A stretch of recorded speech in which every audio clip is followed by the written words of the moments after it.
Lá vem a professora com Noite Estrelada de Vincent van Gogh.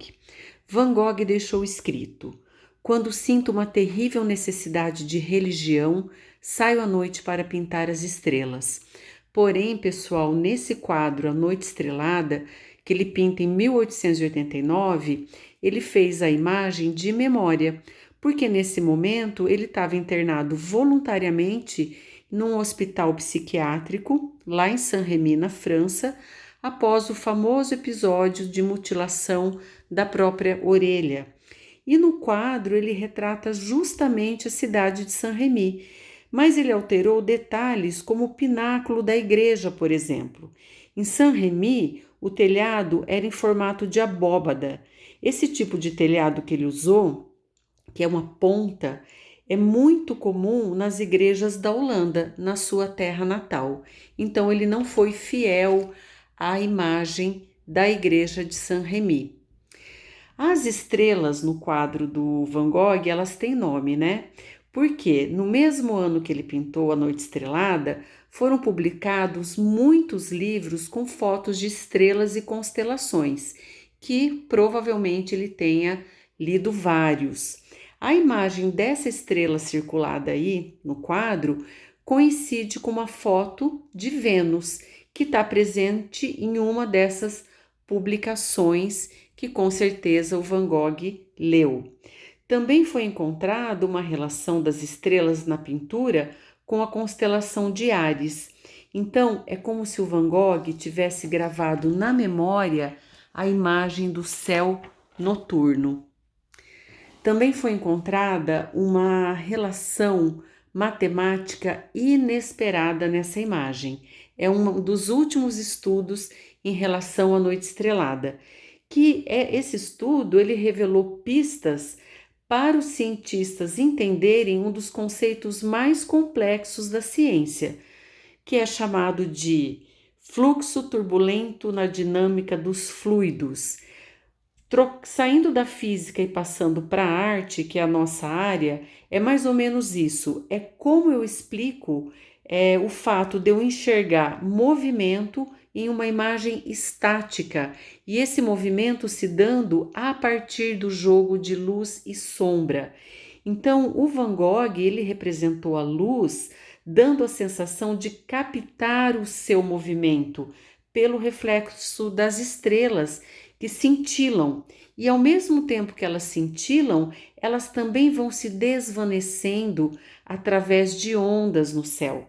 A nossa mente, ela reconhece padrões, e um dos padrões mais difíceis de se compreender matematicamente é justamente esse conceito chamado de fluxo turbulento na dinâmica dos fluidos, que é mais ou menos, gente, como as partículas se misturam aqui no mundo físico de uma forma caótica, com turbulência e com redemoinho. Me parece que os físicos eles têm muita dificuldade para explicar esse fenômeno físico. Então, o Van Gogh ele representou na sua arte um aspecto de um conceito matemático, que é a turbulência.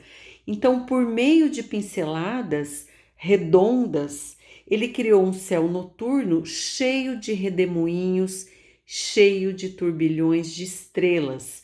O efeito no nosso cérebro é de que a pintura pulsa, cintila, é como se ela emitisse luz, é isso que a gente enxerga.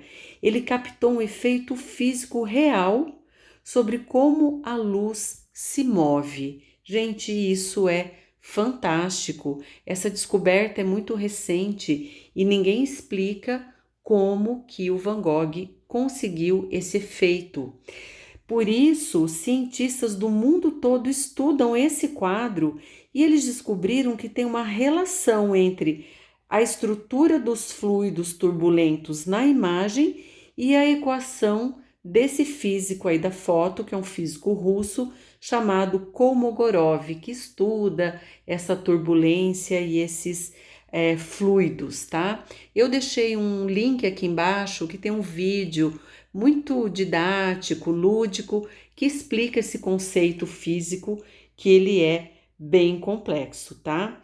Então, outra coisa que os cientistas descobriram é que esse efeito da turbulência, dos fluidos, desse movimento por meio da luz e da cor, essa impressão de movimento, na verdade, só aparece ou aparece de forma mais evidência nos períodos em que o Van Gogh pintou surtado. Quando ele estava calmo, esse efeito não é tão evidente. Então, gente, Noite Estrelada é uma pintura linda, impactante, talvez uma das obras mais conhecidas de Vincent van Gogh. Ele é um óleo sobre tela. Ele pintou usando a técnica do empastamento, que é essa camada grossa de tinta colocada em forma de vírgulas ou traços rápidos, que é a característica da pintura do Van Gogh. Essa tela mede 73 por 92 centímetros e é parte do acervo do MoMA, do Museu MoMA de Nova York. Eu espero que vocês tenham gostado. Um abraço, que lá vai a professora.